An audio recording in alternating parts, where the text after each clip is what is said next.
mapagpalang hapon po sa ating lahat. So, ako po pala si Sis Ron at ako po ay magpapahayag lang po ng libreng salita ng Panginoon, mga kaibigan. At huwag po kayong mag-alala dahil hindi po ako manghihingi sa inyo ng kahit na anuman pong bagay, lalong-lalo na po ng pera. Wala rin po akong iaabot sa inyo na sobre. Ang intention ko lang po is ang maipamahagi, may share sa inyo yung salita po ng ating Panginoong Jesus. Bakit pa kailangan natin ang salita ng Diyos? Alam niyo po ba na merong nakasulat sa banal na kasulatan na ang sabi ng Panginoong Jesucristo sa Lucas chapter 11 verse 28 na mapalad ang mga taong nakikinig ng salita ng Diyos at tumutupad sa salita ng Diyos. Bakit po?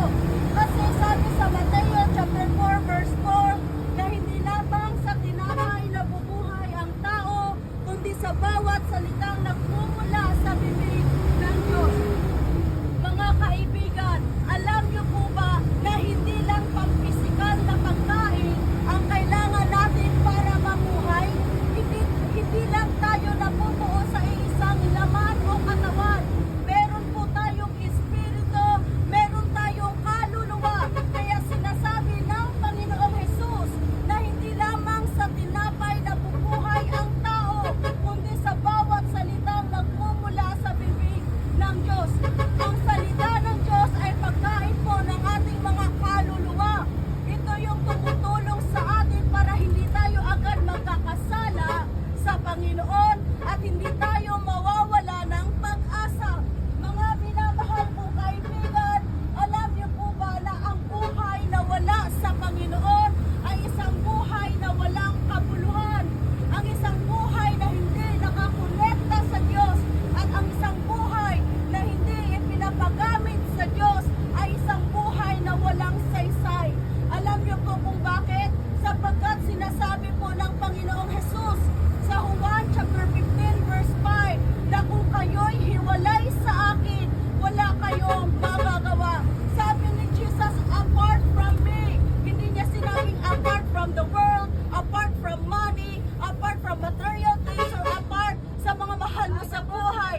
Sabi ni Jesus, apart from me, wala kayong magagawa. Bakit po wala tayong magagawa?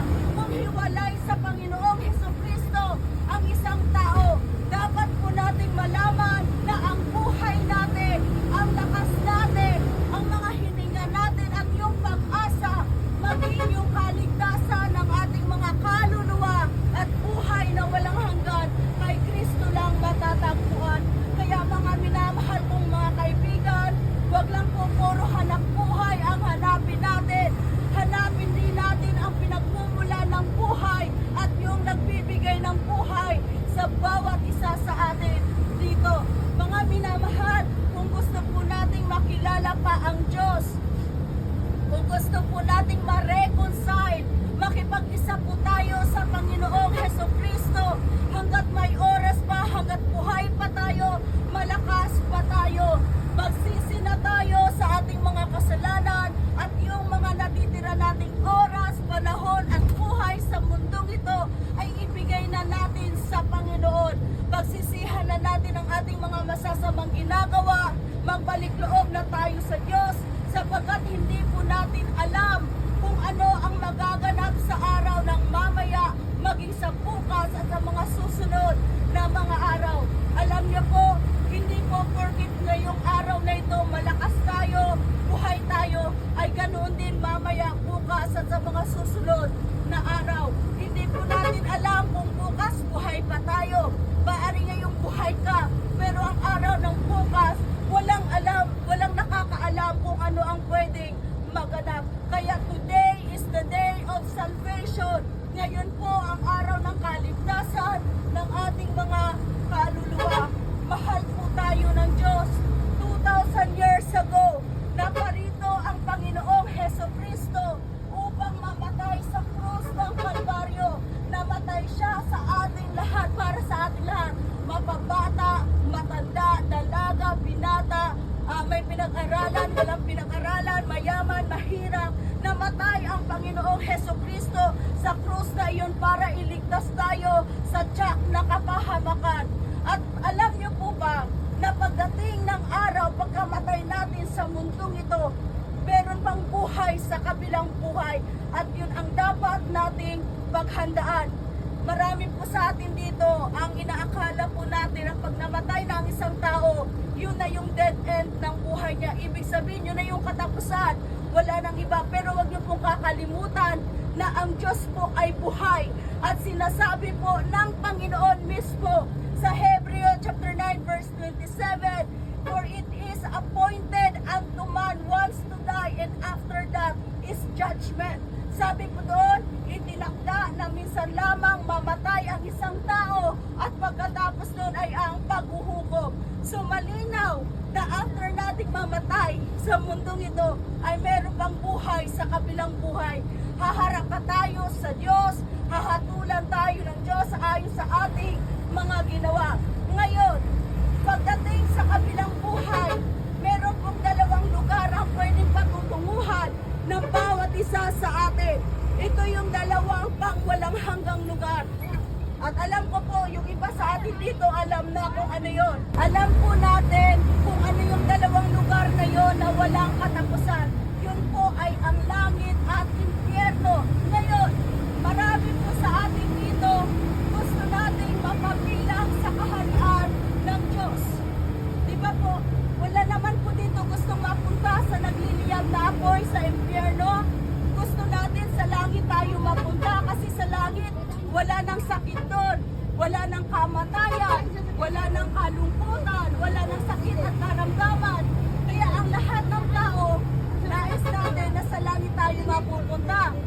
Pero alam niyo po ba na hindi po lahat sa langit mapupunta?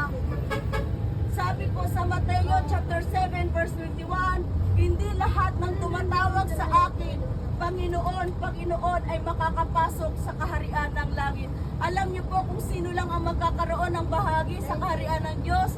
Yung mga taong sumusunod sa kalooban ng Diyos. Yung mga taong namumuhay ayon sa nais at kalooban ng Diyos. Kaya kung ang isang tao ay namatay na nagpapatuloy sa pagkakasala, walang relasyon sa Panginoong Jesucristo, hindi siya magkakaroon ng bahagi sa kaharian ng Diyos. Again po, mahal po tayo ng Diyos at ang nais ng Diyos ay maging sa kabilang buhay, makapiling natin siya.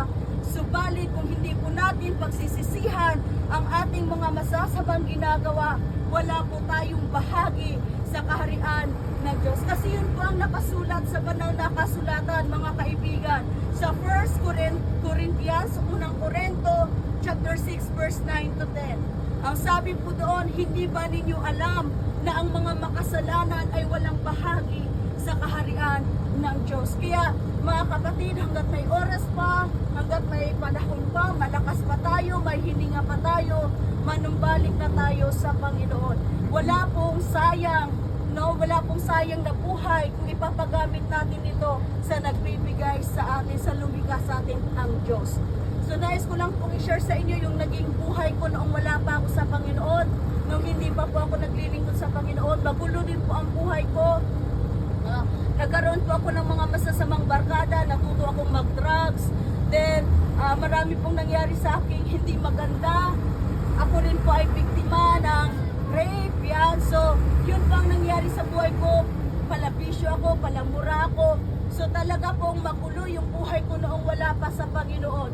So, dumating sa point na gusto ko na mag-suicide, magpakamatay kasi akala ko wala nang magandang patutunguhan yung buhay ko. Pero alam niyo po ba na nagkaroon lang ng kapayapaan, direksyon ang buhay ko noong ipinagamit ko na ito sa Panginoon. Pag wala sa Panginoon ang isang buhay, hindi ka magkakaroon ng kapayapaan, hindi magkakaroon ng direksyon ang buhay mo. Kaya nga, kung ano ang ginawa ng Panginoon sa buhay ko, ay pwede rin pong gawin ng Panginoon sa buhay ng bawat isa naririto.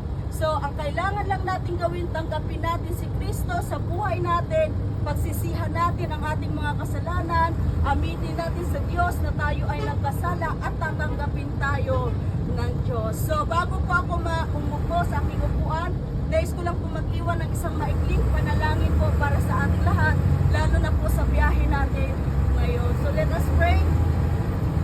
Aming Diyos na banal at makapangyarihan sa lahat, Lord, maraming salamat po sa buhay, sa kalakasan na ipinagkaloob mo sa bawat isa sa amin. Panginoon, tunay nga na kung kami hiwalay sa iyo ay wala kaming magagawa sa buhay na ito, Panginoon.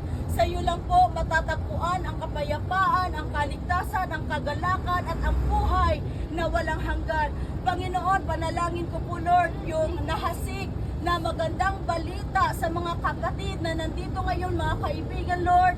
Naway ito'y tumimo sa kanilang mga puso, magdala ng pagbabago, Panginoon, sa kanilang mga buhay.